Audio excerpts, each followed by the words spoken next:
I'm really excited to share this project with you guys. It's a new technique that I've been working on. It was kind of an accident that I stumbled upon it, but the results are just fantastic. I love them so much. So really quick, as I'm working on these cubes, fusing each side can take a while and be kind of tricky, especially with these blocks. They were very absorbent. As you can see, the wax is just soaking right into the wood. So I had to add several layers to each side before I started with my collage work.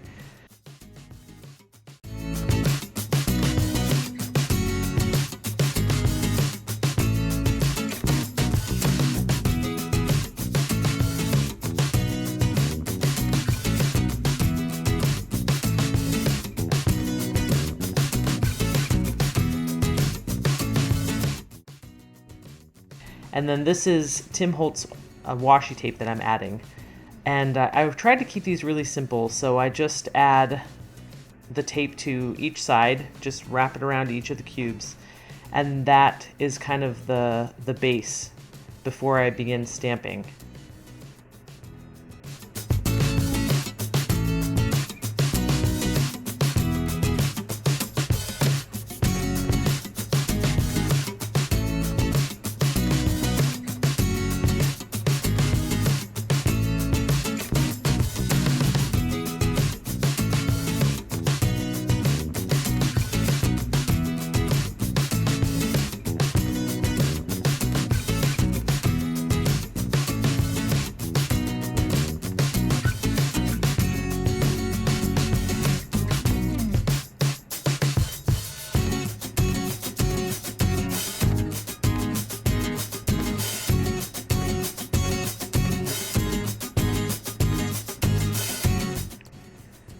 If you're working with cubes like this, one thing I've learned is that you really need to keep your surface as clean as possible, because the wax on the bottom will attach to kind of anything that's loosely there on your surface.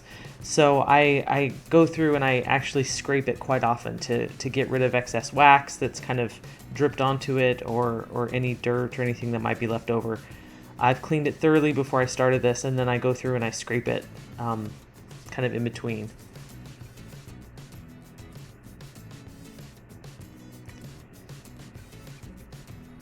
Now this is the part I'm really excited about. It was an accident that I figured out that stamps like this, cling stamps that don't have a wood block attached, can actually leave impressions if you stamp in them with warm wax. And you have to get the temperature right. There's kind of a small window where it's the right texture to be able to stamp into the surface.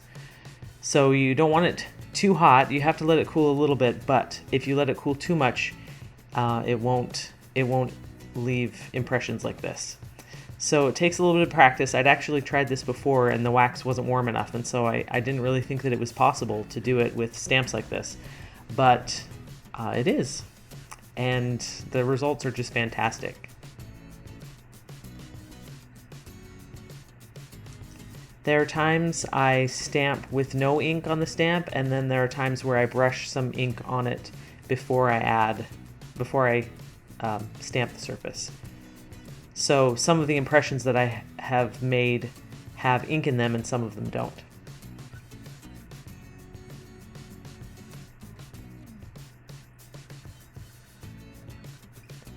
I'm also trying to not leave impressions over the whole surface, to kind of do one side or the other side, or maybe some impressions down the middle, just to kind of make it look a little more random, to leave some negative space where there aren't any impressions as well.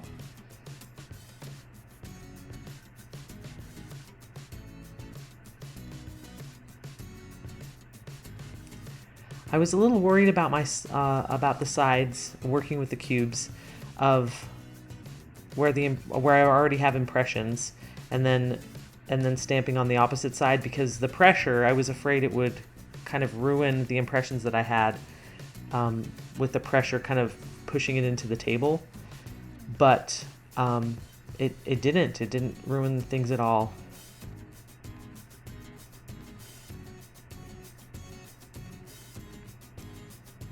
I tend to be surprised when things work out as well as this technique has. but it's been so fun.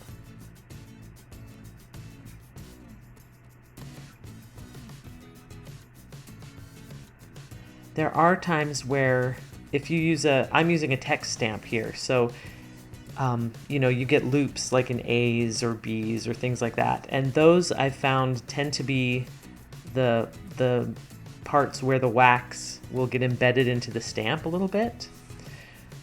For the most part, the wax doesn't come away at all, but when it does, it goes usually into those loops. And so I've found if I kind of squeeze the stamp a little bit, that those little loops, then I can get most of the wax out. Or if you have like a little bristle brush or something, you can brush over the stamp, and that will get a lot of it out as well.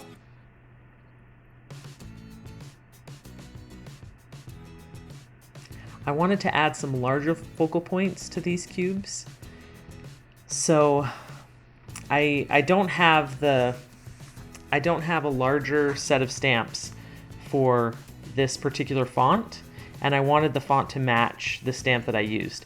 So what I did is I printed off the alphabet with some lowercase and some capital letters, and I'm using carbon paper to trace those letters so that I can go over and paint them.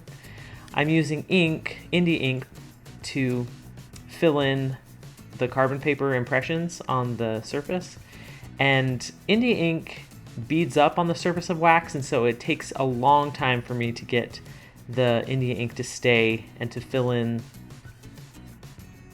the letters. But once it stays, it looks great. It stands out and it's permanent on the surface.